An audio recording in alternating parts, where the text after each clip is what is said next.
Yeah, remember when I said I was going to just park that in the corner of the shed and not use it? Well, I guess I decided use it anyway. You know, damage is done. So that's what we're going to do. But really, what I've got in my brain as I unhook this wagon is I found these little doohickeys and I want to get them mounted on here. That will of course hold your Hydra-Lectric cord, see? Then I can get them out from under the seat. And I'm really hoping that all the holes are open and they don't have something broke off in them or what have you. But it's one more step in my process of making this more better. So yeah, we're gonna get started on that right after this.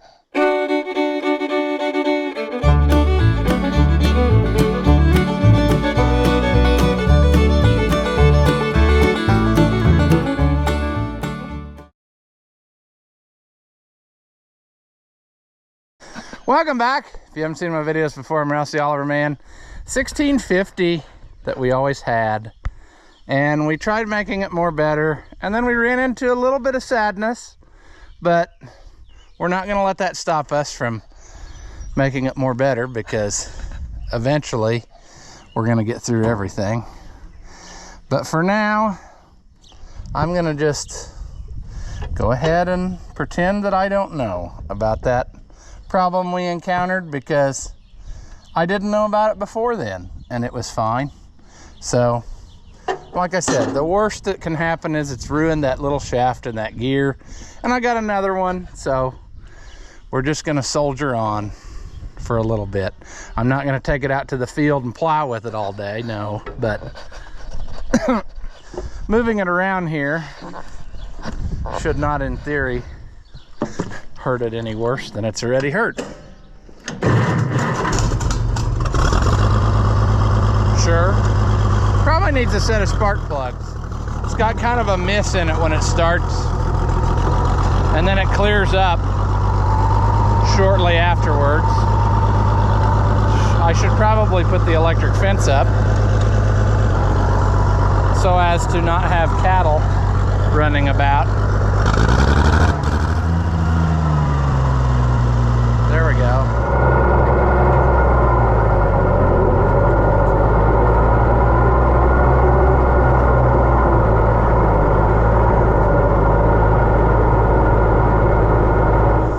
All right. I got this thing moved up out of the way. However, the junk modern day push buttons, this push button is now junk again. It was kind of acting up all the time, and I could absolutely not get it no matter what I did this time. Usually you could kind of bend it a little bit or something, or move it around while you were holding it down and it would finally go. But this time, no dice. So I'll have to track me down another one, because this fired right up. I used the jump pack and just put it right on the starter and didn't hardly turn the knob and it was running, so good deal. All right, now I brought along everything I think we need. See, I found a shady spot here. That's what I was after. And then of course, on top of all that, I realized that there is apparently a rock in my shoe, and that's not very pleasant. So probably have to stop a minute and deal with that first. Let's start with that one, because it looks like there might be a chance of success there. Okay, let's see if this don't go. At the very least, it'll twist off and then we'll never be able to use that hole ever. I bet some of you didn't even know that these holes were there or what they were for.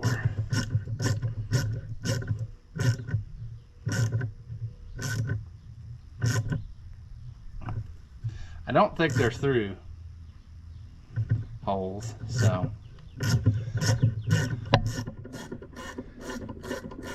need to be careful. All right, let's try this one.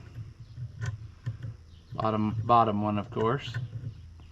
As you may not be able to tell from your angle what's happening, but it takes two to tango, and we need both holes to mount our brackets.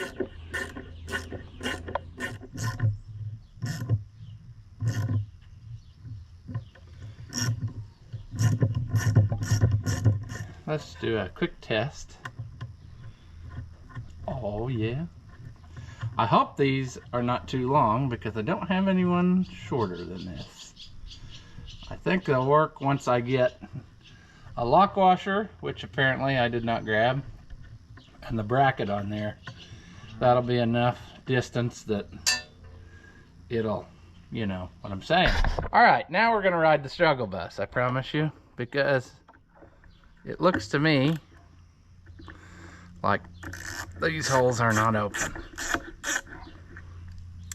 So, that being more than just surface stuff, I need to find a piece of wire probably or something and try to rake some of that out of there first in order that we might have some success here, because I don't want to just keep cramming that dirt down in the hole and then twist off a tap, you know. So I guess I'll go get a piece of wire or something I think that'll fit in there but still strong enough to rake some stuff, and then I can also go get my lock washers I need, you know, so that we can put her together as soon as we're done. So give me just a second.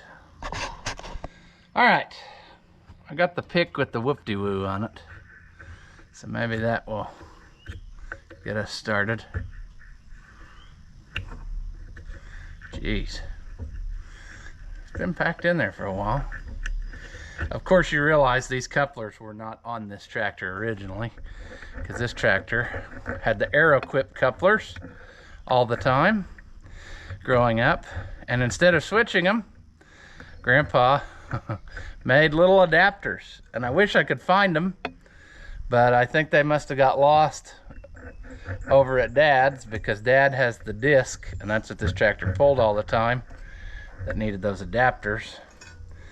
But they were about 1 foot long, he had made, and it had Pioneer female on the other end, and then it had the Aeroquip tips to plug in, and that's how this tractor rolled. It only had one remote outlet on it when we used it all the time, and then I switched it over to these and put an outlet on both sides. So, which was kind of a big deal because we kind of needed our round baler. That 851 round baler took 2 sets of remotes, so that's kind of why I put doubles on this one, because if that other tractor would have quit, we would have needed both sets of remotes, even though for the longest time they never used the tie part of that baler because they couldn't get it to cut right. I maybe told that story before. They tied the twine with a stick and got up every single bale, which is foolishness. And then when they had an accident, they were at the hospital, I figured out what was wrong with it. I just took for granted that they knew what they were doing, but they did not. All it took was some grease, a little bending, and sharpening a sickle section, and it tied every time. So, don't assume, folks. Don't assume. That's the moral of the story.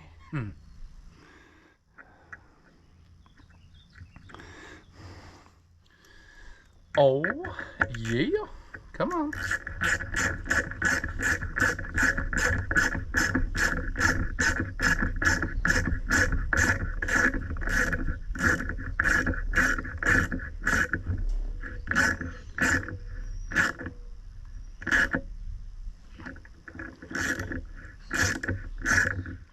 Looks pretty anyway, don't it?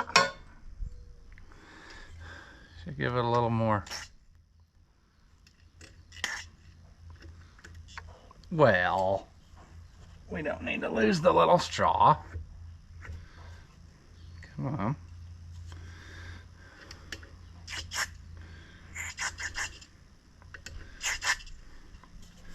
Sure.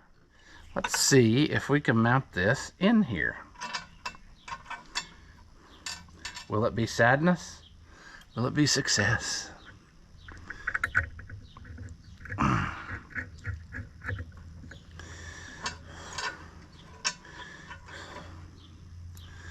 Come on.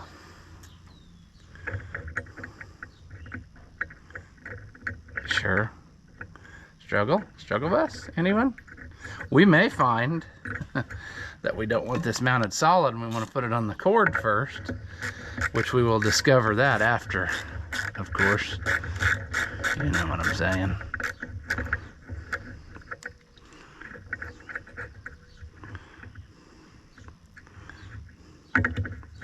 Come on.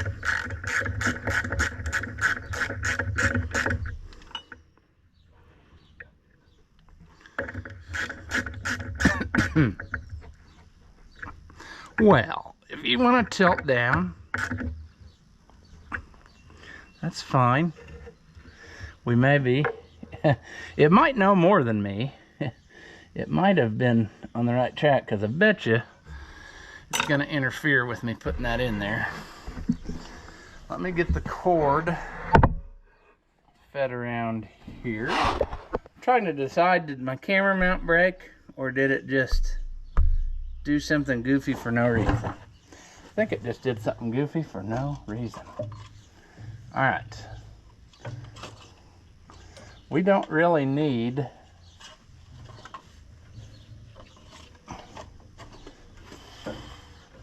to fear here.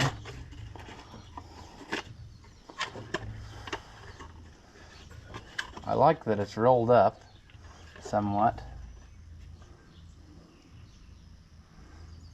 And I also don't know. I'm betting that this would go easier if it was fed through the other direction. You know what I'm saying? Like a guy should have pulled it through from the other way. But maybe not.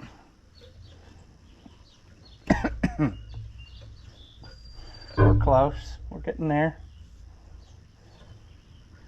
All I'm gonna do is struggle. I'm thinking Arby's. No, that I gotta loosen this, because I think it's gotta be out a little bit farther to get this accomplished.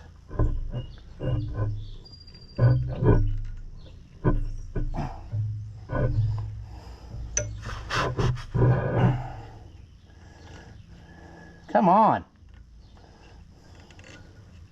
Play the ball. There.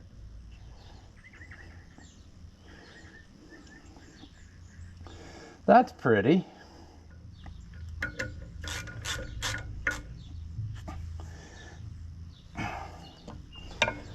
All right.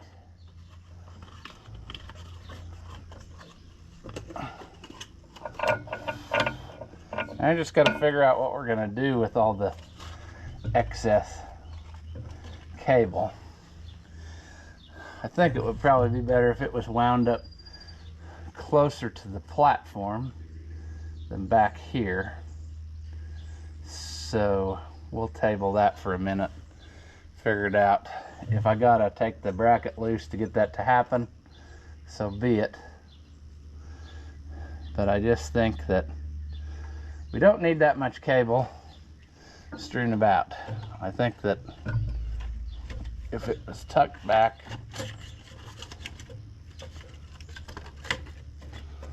like back under here as such, in a neat way though. I don't know why I never took that tag off of there. It's causing me issues. Dum-dum. Yeah, the camera says it shuts off because it's hot, but I'm sure it's just tired of watching nothing happening. But I got this on there. Looks pretty snazzy. Got the wire wound up out of the way. So this should be as good as it can be for now. So let's do this other side. Let's move the top link back in the holder so it doesn't whack us in the face. But it should be pretty straightforward here. If I put you like that, you can see again. We should probably, well, this side will be easier because it's out in the open.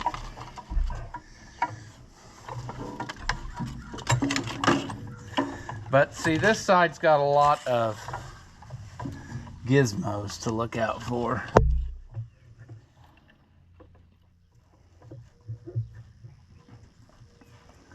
And we don't want to crush it. We could go down. That's probably how they went from the factory. As I'm discussing to myself and you can't see a thing. Okay. I think we discovered a minute ago that this works best if they're snug but not tight. And then we can gingerly feed this through there.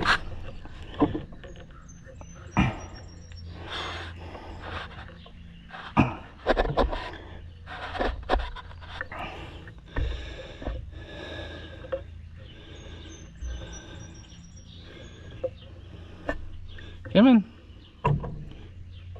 Come on.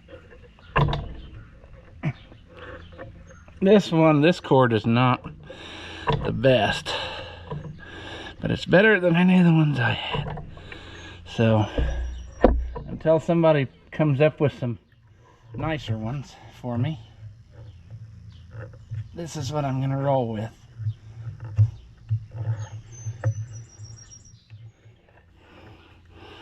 Come on.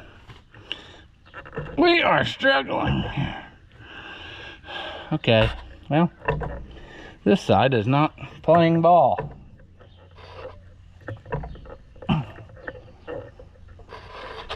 Come on.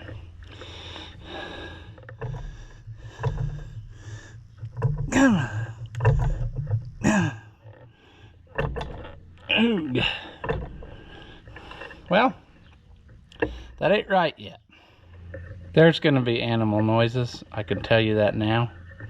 So I might as well just get you out of my way and bring you back when I'm done. All right. Not too many animal noises, but it did go. So now, of course, the elephant in the room, as it may be, is somebody asked on one of the videos, what is Hydra-Lectric? Well, if you want to see it in operation, that Oliver guy has a good video on it because he's still got a Super 88 where it works, and I think he's got several tractors where it still works. And basically the explanation in a nutshell is it lets you change the implement depth on the go. Instead of, like you've seen these mechanical stop collars people put on cylinders so that when they go down they stop at that depth every time, you know, it physically can't squeeze together.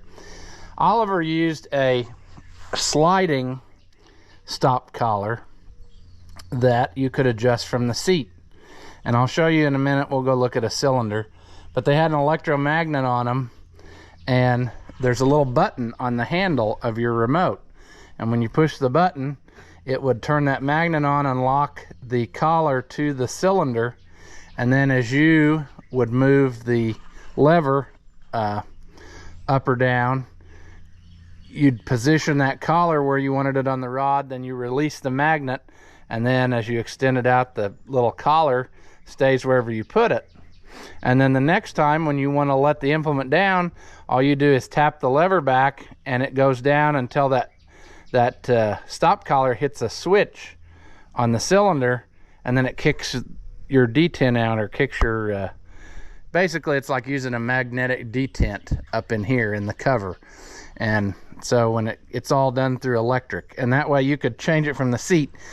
You know, there were cylinders out there later, and I think other companies had them. I think John Deere had them too, where you could manually move a stop collar, you know, get off, set it where you wanted it, and when it came down, it would close a valve on the cylinder, push like a pin, which would shut off the oil flow, which would kick your detents out manually using hydraulic pressure. But you couldn't change it from the seat. You had to get off physically and do it. This was just an automatic feature that would make it easier, and it really was ahead of its time. And that was part of its downfall, is electrics outside in the open didn't hold up very well, and the old electric technology is not nearly as good as the new. That was the big issue with it. On like the fleet lines, the 88s and that, when they came out, they had no levers. It was all done with switches on the steering column, and they just were not sealed up good enough, and the weather finally made them malfunction, which made the stuff not work, which made guys mad, which made them come up with being able to adapt levers to the old style 1 hydraulic units so that you could still have manual override. Later on they put that on standard, and then later on they went to where they had levers built in, because if the electrics quit functioning, you could still use it manually. And then by this time, you know, a totally different hydraulic unit, but they went to those little switches there on your levers, and then the stuff under the lid where we just were the other day. You might have saw that when I took the lid off, that up in there were some switches and stuff. I should have explained it more, but I kind of got this idea about getting this to go after the fact. So yeah, it was just one of those deals, you know. Well, here is actually a Series 1 hydraulic unit.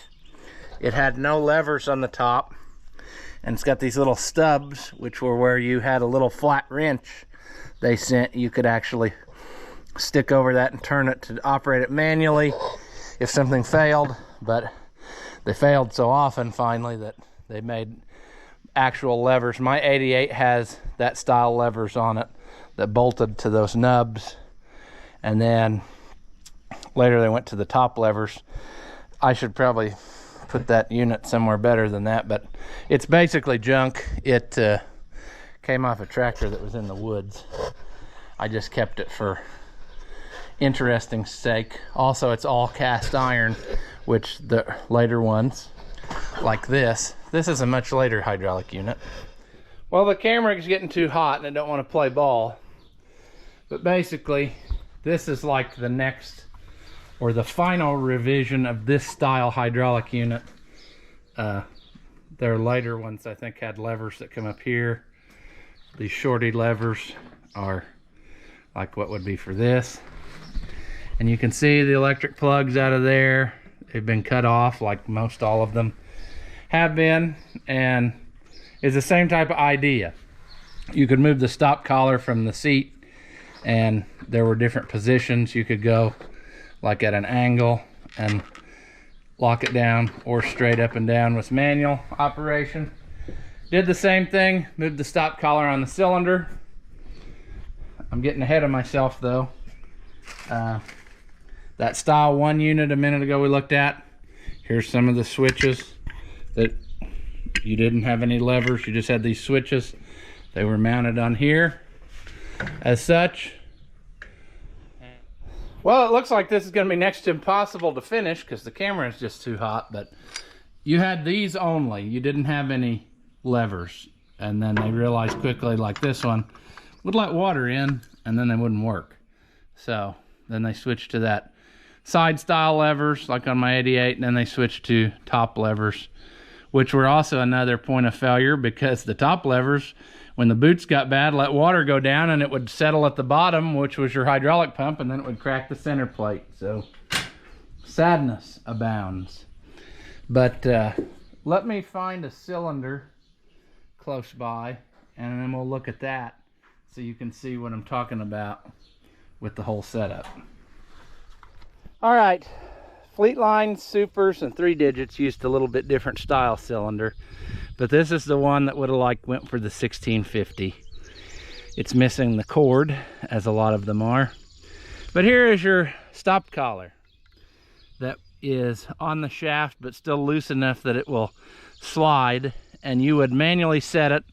The magnet is inside here around the cylinder, and here's your little switch that, as the stop collar would come down, it would hit that and kick out your lever, and you could have all the fun you could stand.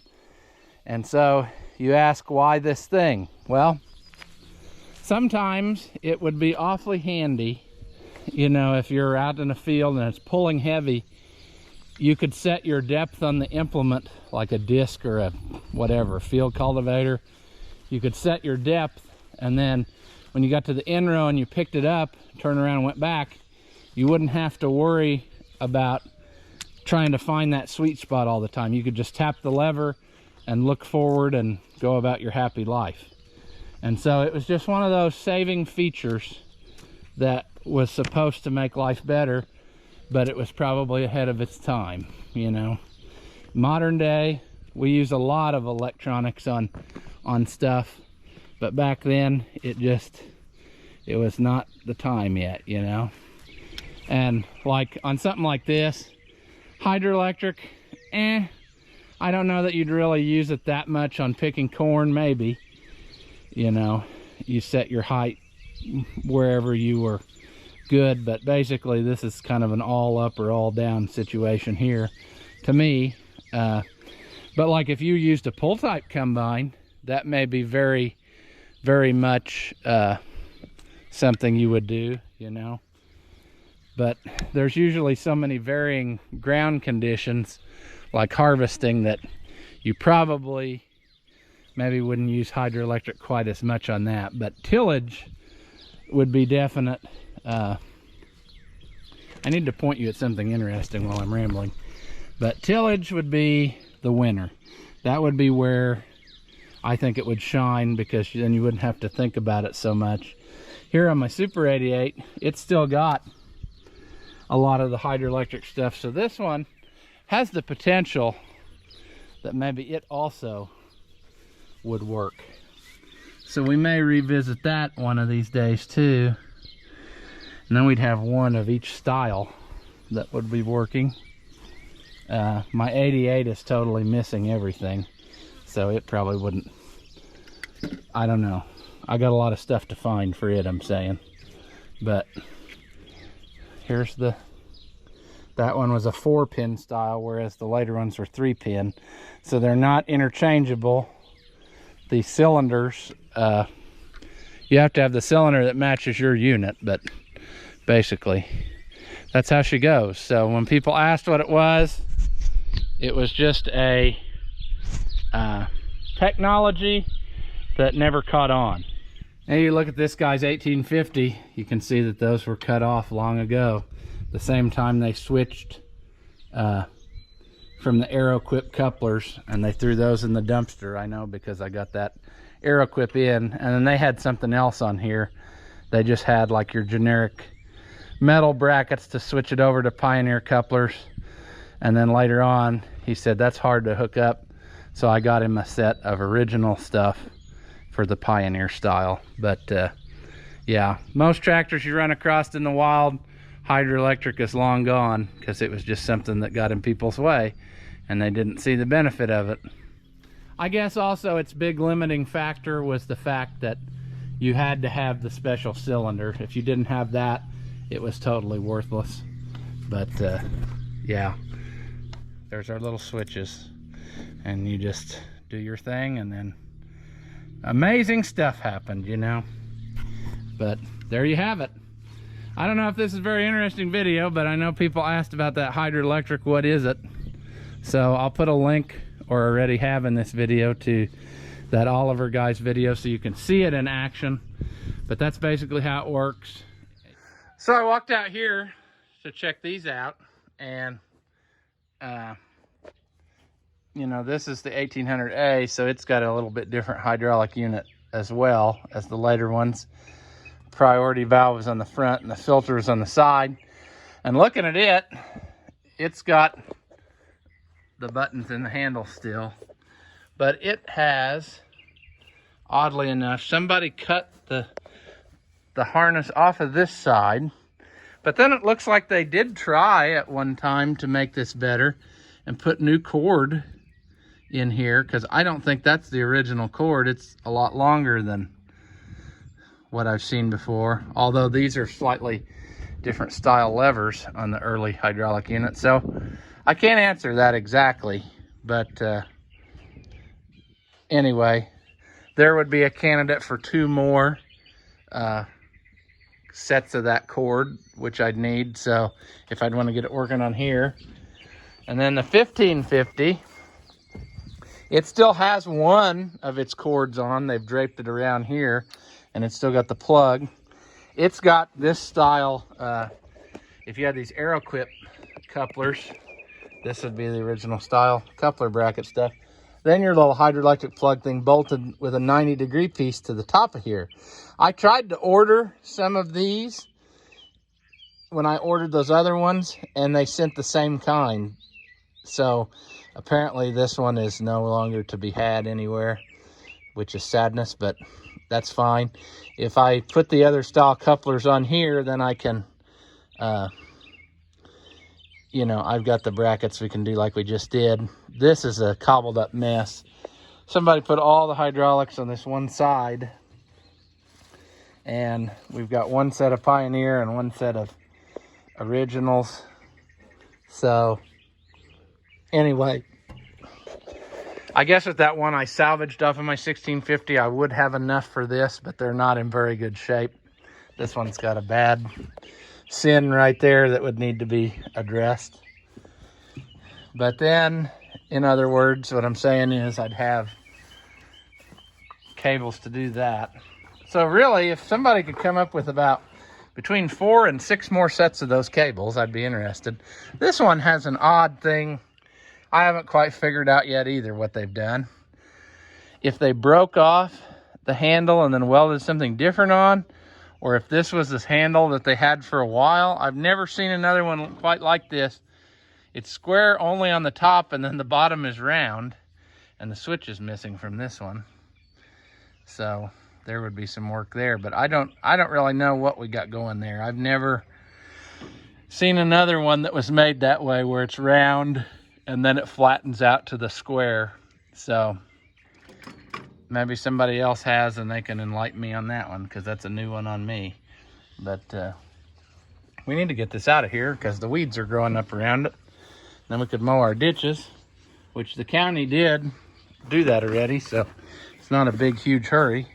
But would be nice to take it out and run it a little bit, especially since I spent all that time fixing those last year. But at any rate, let's just say 2 sets there, 2 sets there, and then that 1850, if I ever get it put back together, there'd be 2 more sets. So I'm at least 6 sets deficient of all that, and I doubt that that's going to be obtainable. I just don't think that there's that many more out there. So we'll see. But we're a long ways from worrying about that. Yeah, need to get this thing out one day and do some stuff with it. We got to rebuild the steering on that because it drips continuously. I got a new dash piece. I found an A series dash, which is almost impossible to find. See, it's made different. It doesn't have a removable faceplate. All of the gauges are right in this piece, and so it's different than all the others. You know, people say, oh, the B series is the same. No, the B series had a removable plate with just a few gauges and the lights, but I have one of these. It cost me not cheap, but I can switch that out, and then that'll be the best that it can be there. This poor old thing, I don't know. I should have, I don't know. If I would have waxed it or something right away when I got it, I don't know if I could have made it better. Here's like the original paint. I probably could have made it look really nice, but now it's like half and half painted. The battery box lid is very, very rough. Well, no, that's not what I'm thinking of. That's not too bad. The fenders are pitted. Is it right here? I'm not climbing up there just to show you that, but take my word for it. Something or the other on here is pitted pretty badly there, that fender. So, but anyway, otherwise this was a very original-ish tractor. Anyway, even though there were several different styles of it over the years, it just never really caught on. Technology was before its time, I guess. So that's where we'll leave this one, and we'll see what we get into in the next one. As always, if you enjoy my videos, give them a thumbs up. Leave a comment and tell me how dumb you think I am. Or, if by some slim chance you liked it, say that. Thank you for watching, and I'll see you in the next one.